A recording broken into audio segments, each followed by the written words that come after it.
Hey, God bless you. Oh my goodness. For those who are understanding so far the importance of the blood covenant, the salt covenant, and the mantle, you understand the shadow. It's very important.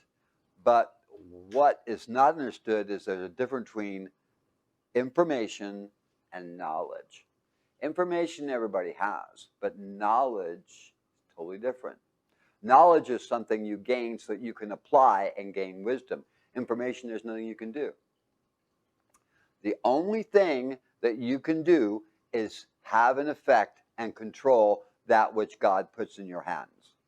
If that's what you can control. What about the rest of the stuff? That's not your responsibility.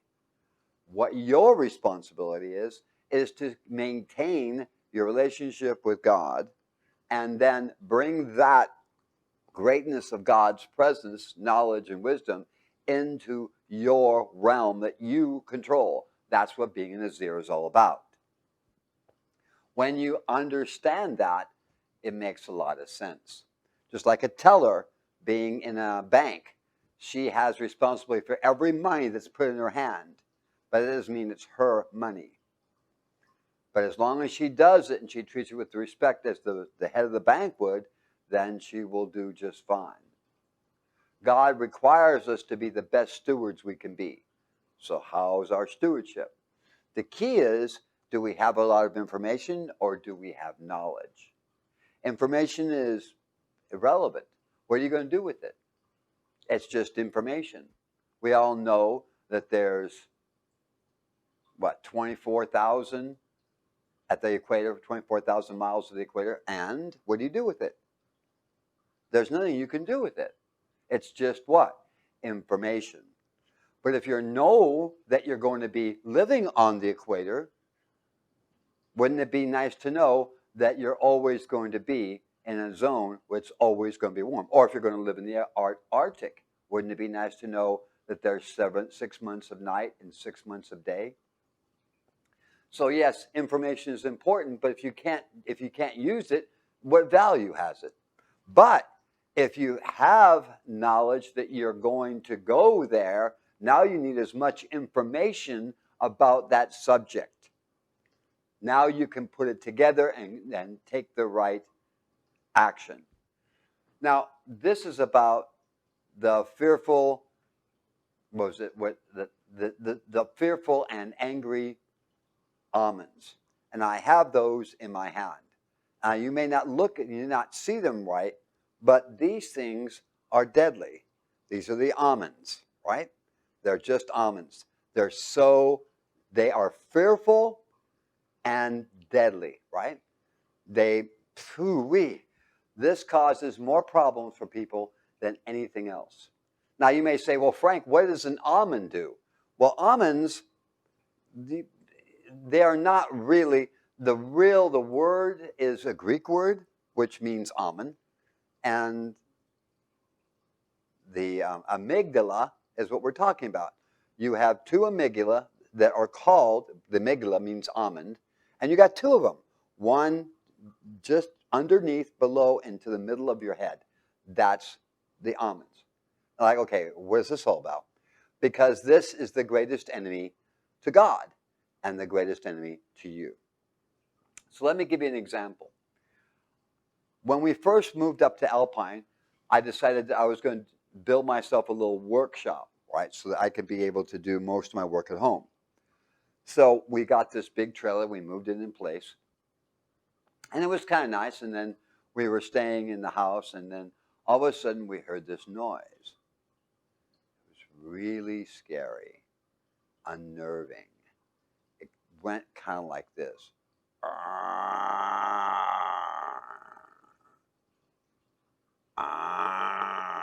And Patricia runs in, she goes, "Do you hear that?" And I didn't hear anything. And all of a sudden, I'm like, what the hell is that? And it sounded so deep and ominous. Like, whoa.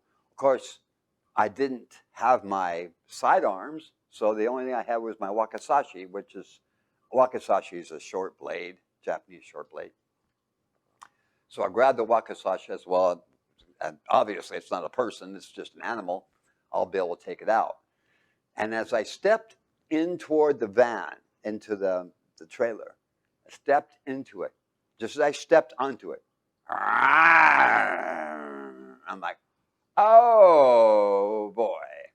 And it's dark. There is no light. We hadn't hooked up the electricity to it. So I didn't know what, like, okay, so we're not going to go in there until I see what I'm facing, right? You don't take action unless you get more, what? Information. Now you have knowledge of how to best proceed. Knowledge is not information. Does that make sense? So I come back to the house. I go, give me a flashlight. So she gave me a flashlight, and I go barreling back out there again, just in case the thing gets away. Wherever it is, it's not going anywhere. So I go in there, and I'm like, what the heck is that? So I'm standing back there, and I got the flashlight ready, and I got my wakizashi, and I slide around the room, and I flash the light. I peek around, and I flash the light, nothing there. Wow. So I take another step in, and I look around, and so I'm flashing light over on this side. I'm like, whoa! I turn it around. Nothing there. Nothing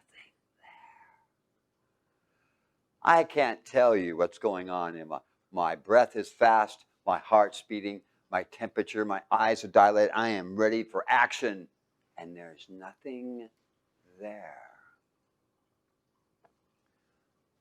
So we got a second part to the trailer.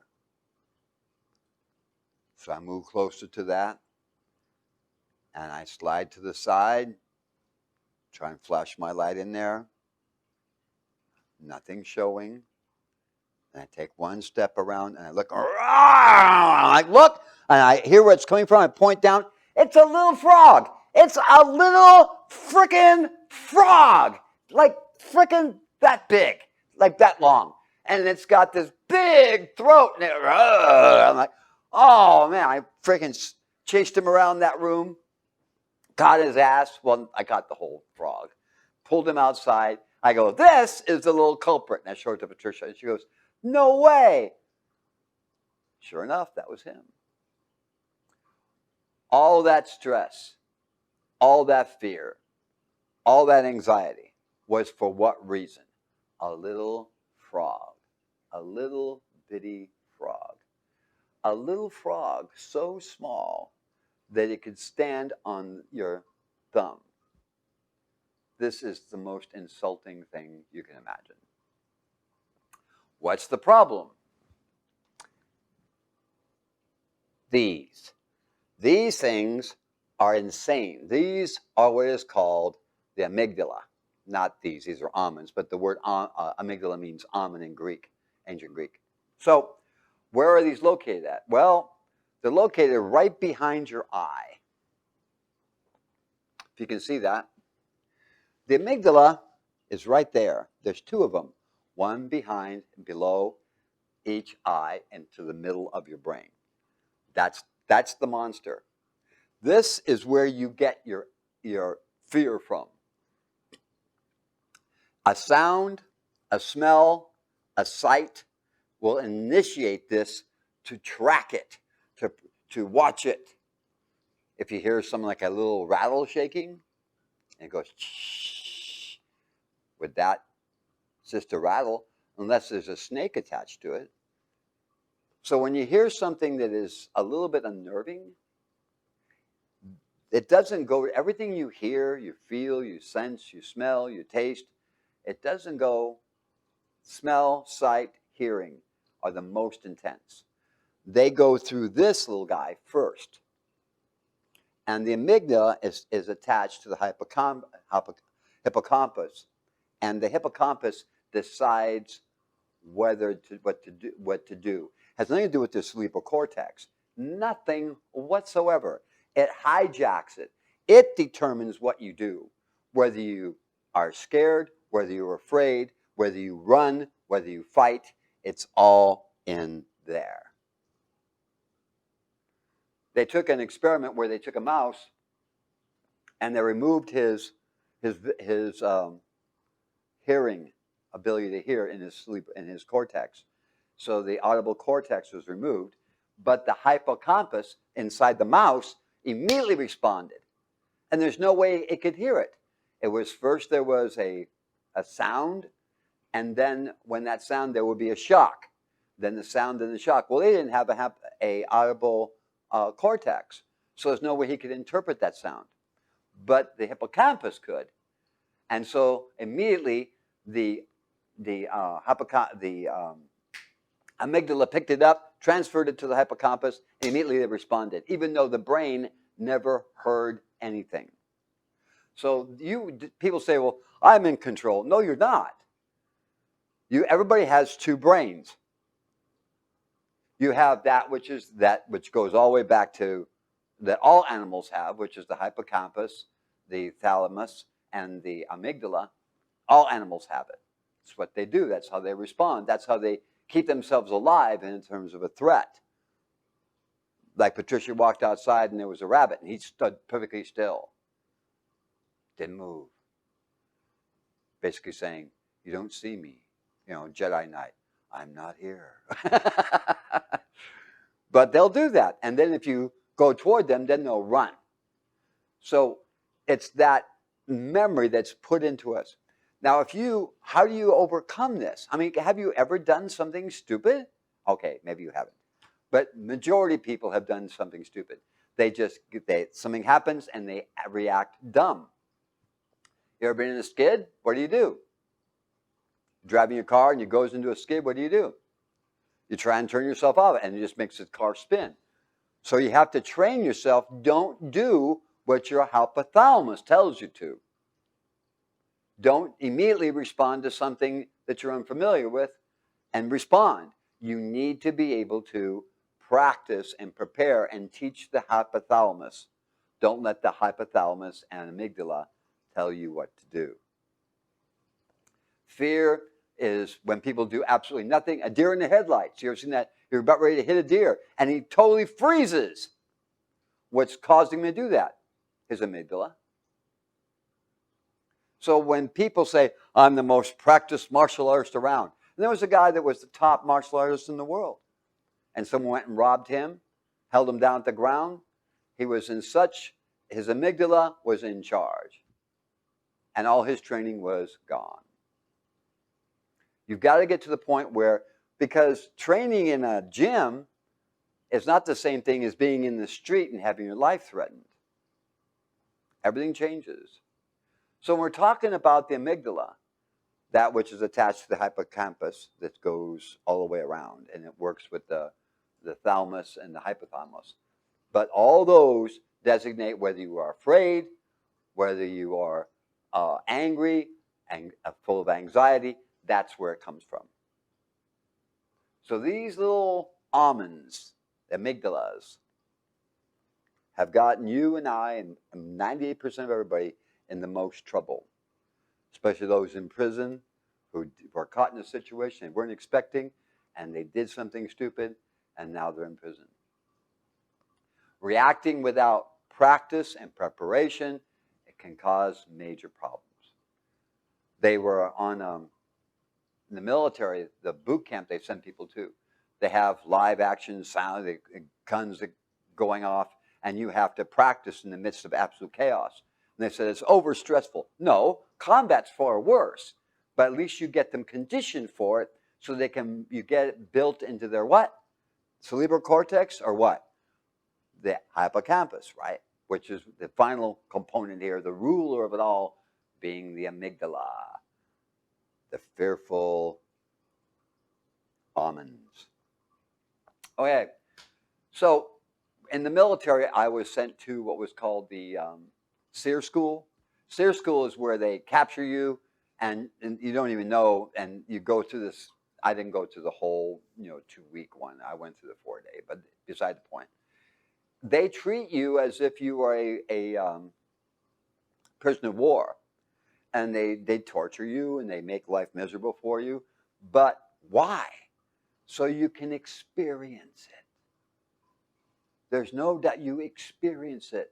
So when it happens to you again, you have no what? Fear. Fear is because we project. We look at things. If I throw a ball, you're not going to look at the ball. You're going to see where it's going to go. You automatically project where it's going to go. This is done the way we as human beings are. This is where it's going. And we see where it's going. Oh my God, it's going to hit the window, and we try and block it, or we try and stop it. So this projection, this realizing something before it happens. Okay, this is about to happen. You see the two coming together. Whoa. And you see fathers with their children. The child's about ready to do something that's going to be harmful. Father just scoops him up, catches him. And he's running, and he scarps him up and sets him back down. Keeps the child from danger. So you have to see things. So what we do is we anticipate. We project. Now, that's okay unless there's not enough evidence to support, not enough facts to support the projection. If you think something's terrible going to happen and nothing's happening, who took charge?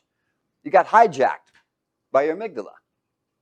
It's saying, this is going to happen. You're like, no. And then you do something totally ridiculous. This is why it's not where you live, it's what you're living on. You understand? It's not where you live, it's what you're living on. What are you filling and conditioning your amygdala to respond to? When Patricia went to go, I needed her to learn her firearms, how to use a sidearm. I sent her to a 4-day camp where she had to be firing 600 rounds, and she had to learn how to hold it, how to handle it, how to be aware of the dangers as well as the benefits, everything about it. And then she came back, she's no longer uncomfortable. The more you know of something, the less your fear is able to take charge. So what do? You pursue the things that you're afraid of and learn as much as you can. In the military, they always tell you, how many here are afraid of heights? And you raise your hand. Okay, good. You're working on the 04 level. Like, what? You let people know you're afraid of heights, you will lose that fear. They will make you do and live in that space that is way high. It's about 8 stories high. Talking about from the 04 level, which is at just above, about 2 or 3 floors above the water, and then another 4 floors above the 04 or 05 level. When you're up there, it's pretty scary. Now what do? Well, what's your first thought? Fear of falling, right? It's not the fall, it's that sudden stop at the end, right? Boom, right? So I get up there, and I'm like, okay, what happened? And I was so upset, and everybody was laughing at me because I was so afraid of falling. And they want people to be somewhat afraid so that you don't do something stupid. So I did something stupid. I decided to see what it was like if I fell. So I asked people, if I fall off of it, anything going to happen to me? Well, if you fall off, tuck in and put your back to the water when you hit it, because you're in a life preserver. I go, okay. So I practiced it. I fell off the main deck. Then I went up to the 04 and fell off. Of course, I got to see the captain and the XO, but that's beside the point. Special meeting. But what I wanted to do is I wanted to get rid of my what? My fear. If you have a real fear of heights, go parachuting. Get in an airplane and parachute out. I guarantee you will not be afraid of heights anymore. Yeah, they're called skydiving. So what does the word say? Now here is where the problem comes in. Because when you know God, God is bigger than any situation. And if you have God's thoughts and images, there's nothing can touch you because you're orientated differently than everybody else. Does that make sense? So if you're orientated differently, you're not susceptible to the same fears. Therefore, you will not react by your amygdala. You'll be reacting according to God's word. But again, that takes what? Practice. And people say, I don't want to go outside my comfort zone. Well, when you're forced to, now what are you going to do? your amygdala takes charge and you do something very stupid. So you always try and get as much information as you can, turn it into knowledge so you know what to do. If you have no plan of action, all you have is information, you have nothing else. So let me go in.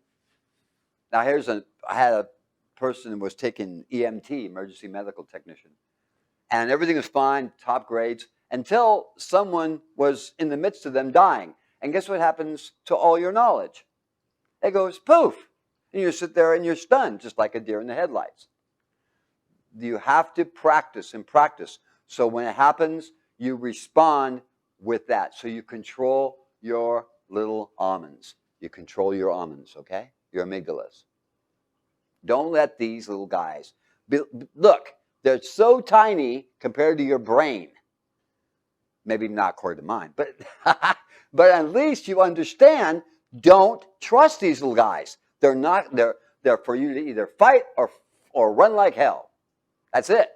Or freeze. They're not much else that they do. Now there's other emotions they also come up with, like anger.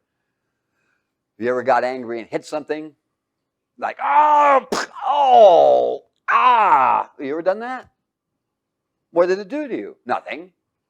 But there's anger pent up that you released it, and who told you to do that?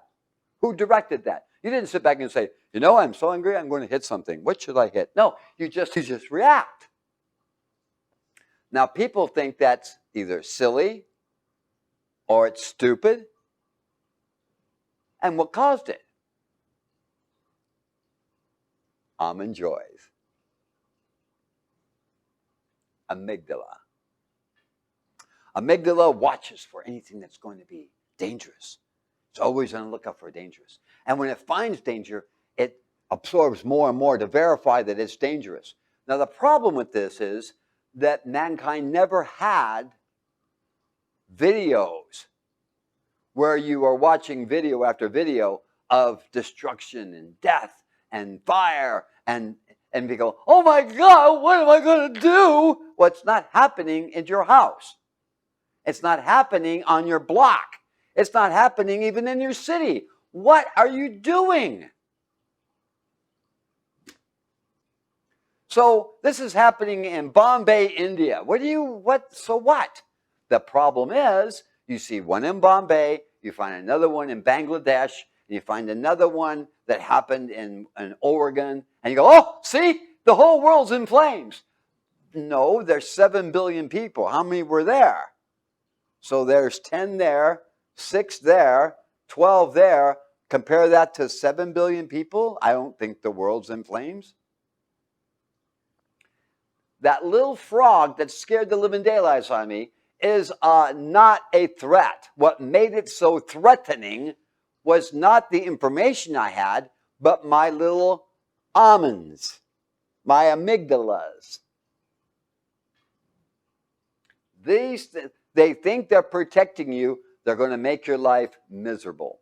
No, I wouldn't recommend removing them, because that also is things that you don't scream and yell. You don't pop off and hit somebody.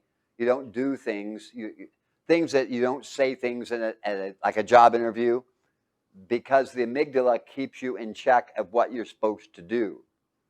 Now, it gets inflamed very fast when it has 2 or 3 verifications of the situation. So if you want to see your amygdala go watch videos of people killing each other, watch 4 or 5 in a row, I guarantee your amygdala is going off. Because it verifies, okay, that happened, and they think it's happening in front of you, and it's causing you to be afraid. It's not true. Don't submit your body to that. That is a very bad thing, because it's not real. You want to be conditioned? Then spend time as an EMT in the emergency room. There is this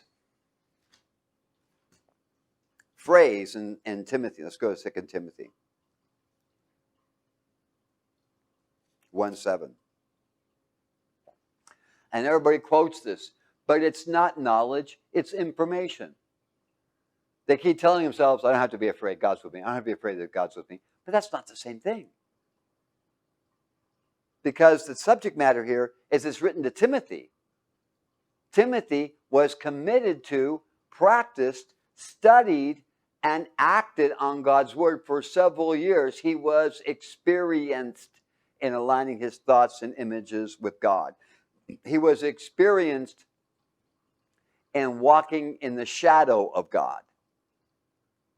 He was experienced in valuing the things of God, having God's priorities, seeing things from God's perspective.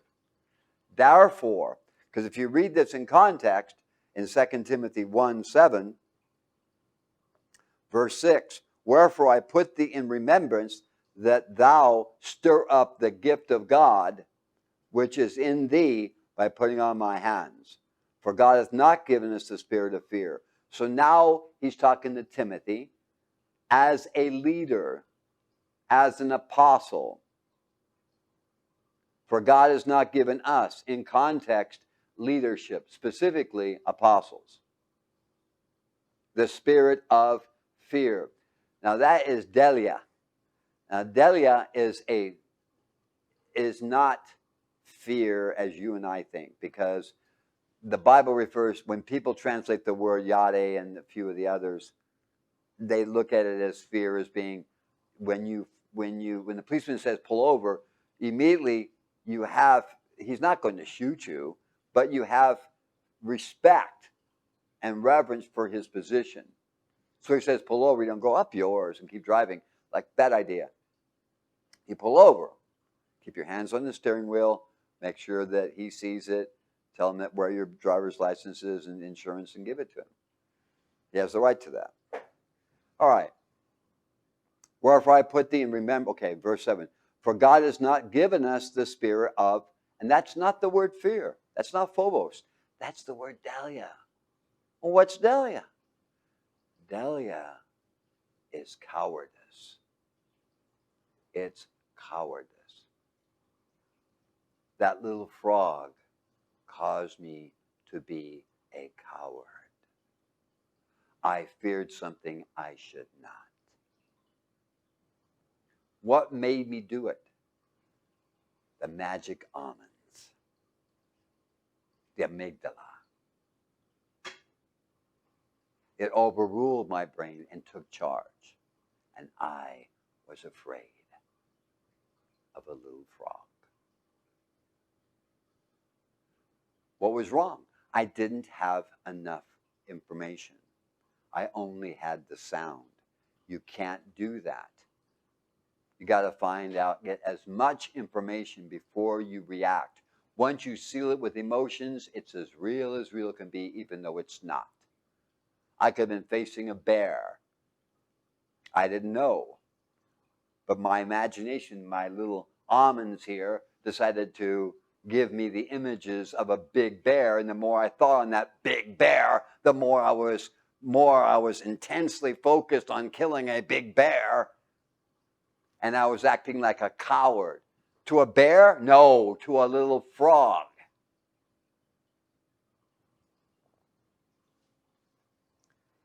God has not given us the spirit of cowardice. Delia.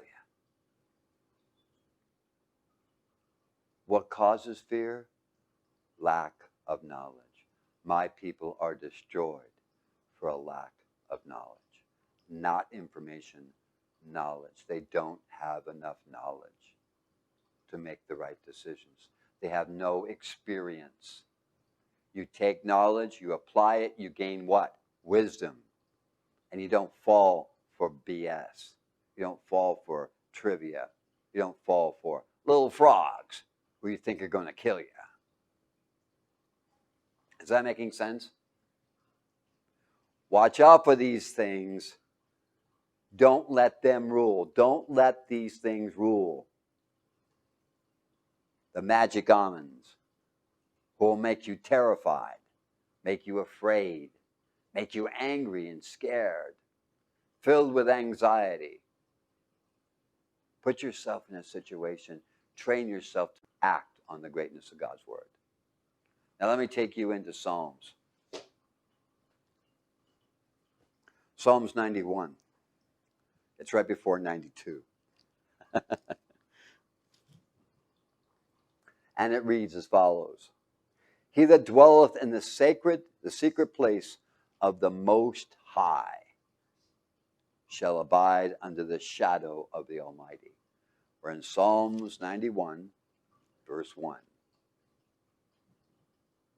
Notice the word shadow. Shadow. Secret.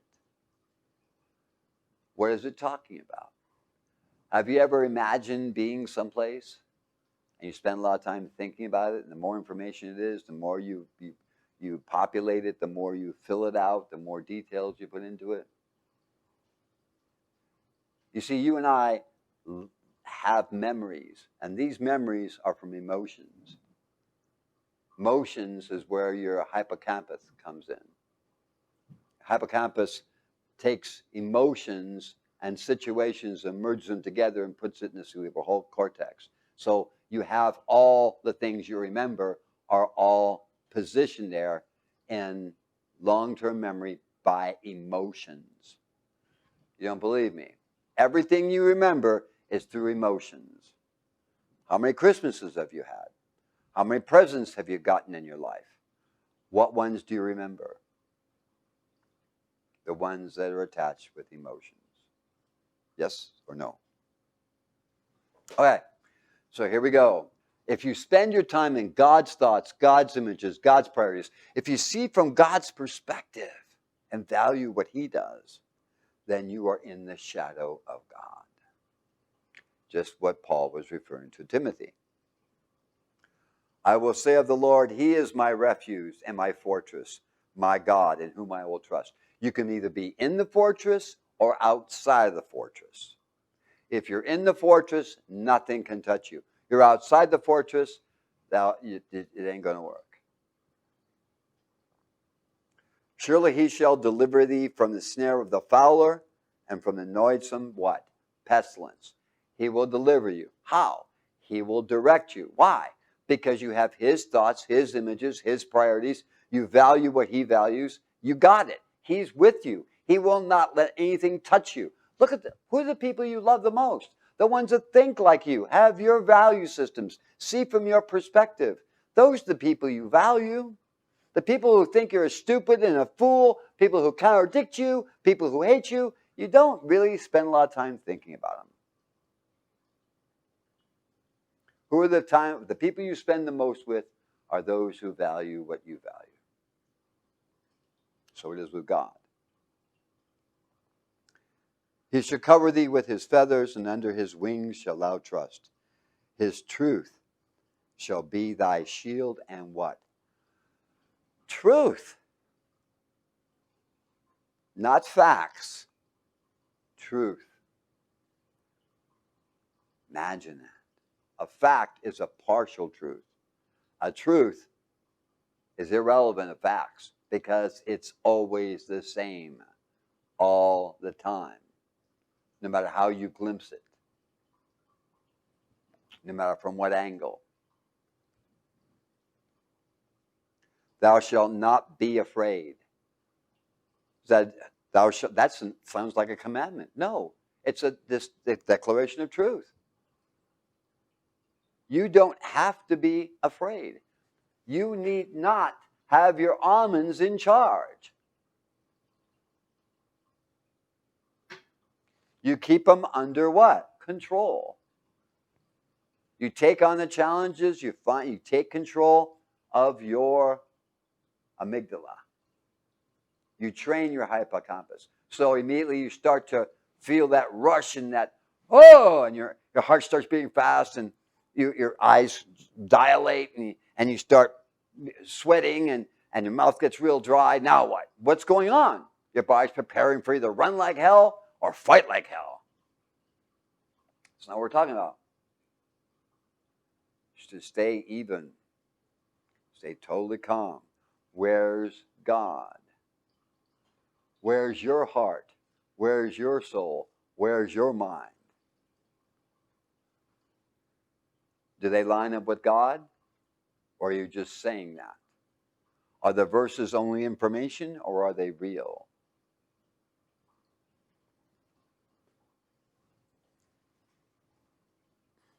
Thou shalt not be afraid for the terror by night, nor the arrow that flieth by day. What's that talking about? Well, today we don't have arrows, we have bullets that fly by day. That's pretty intense. Now, I had fellowship where people were firing guns and bullets went into my house. That didn't stop us from holding fellowship. I still taught. And that's the key. Can you still hold it in the midst of total confusion? Can you keep your amygdala under control? You can't get rid of it. It's like two wild horses. There's anger and fear, and you've got to keep them reined in. You've got to stay in control.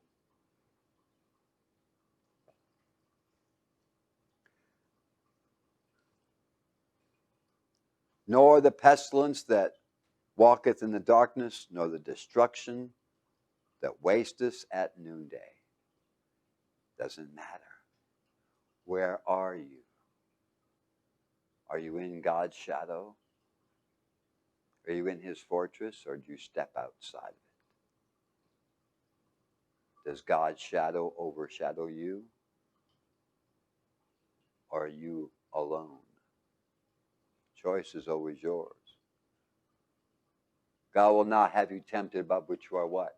Able. What does that mean? He wants you to grow. He wants you to take on challenges. He wants you to prove his word that you are what he says you are. And you overcome every doubt, every worry, every fear, and you got it.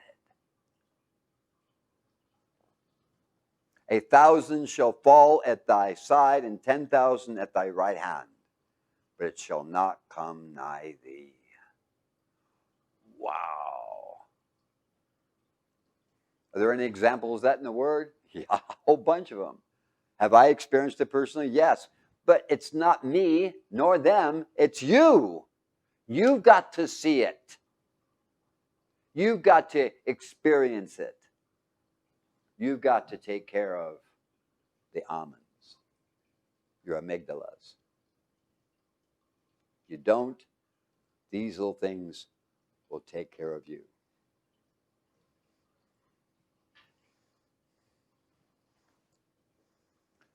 Now, trust in the Lord with all thine heart, and lean not into thy own understanding. Let's go back into Proverbs. Let's go back. Let's go to. Is this all making sense?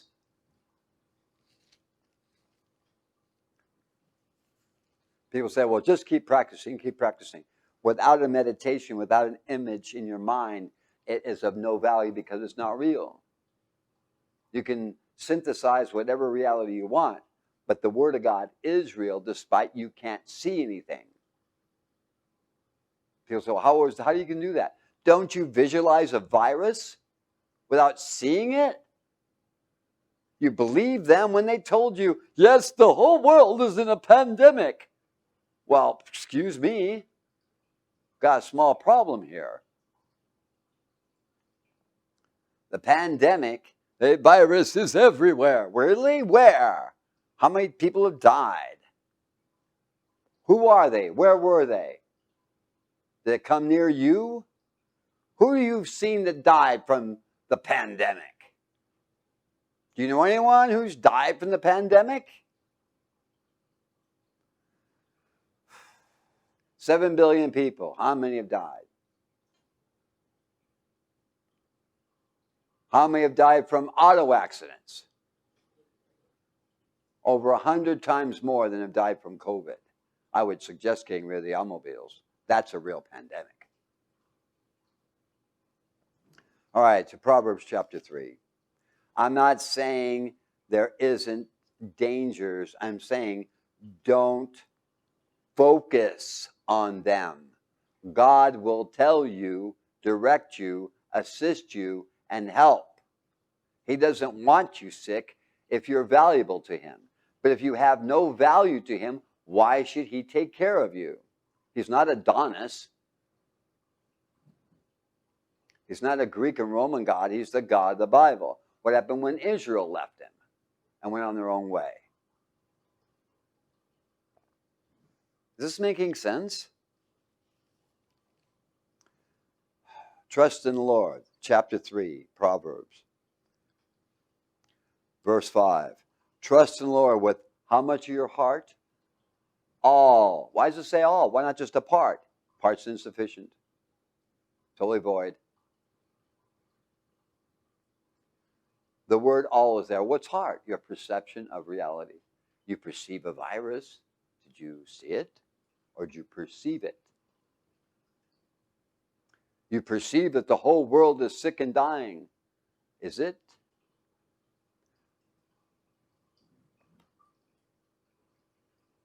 And lean not to thy own understanding. In all thy ways acknowledge him, and he will direct thy paths. Be not wise in thine own eyes. Fear. Now there's the word fear, which is yade. You do your part. God does his.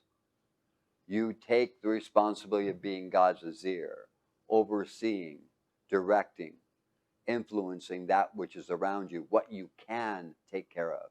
What you can't has no bearing on you. God handles that. You handle what you need to do, and don't worry about everything else. Be not wise in thine own eyes. Fear the Lord, Yahweh the Lord, respect and honor him, and depart from evil, holding anything else more valuable. I believe that's called idolatry when you do. It shall be health to thy navel. And that's what we all want, healthy navels. No, the navel is where you receive nourishment when you grew up as a child. He'll provide nourishment for your whole body, everything you need. That's what the navel refers to. It's where you received that which grew you into a baby ready for, I was going to say hatch, but I mean birth. Right? And marrow to your bones. That's where you get the strength, is your bones. If your bones can't handle the stress, then they break. Bones are supposed to be strong, able to handle the responsibilities God's given you.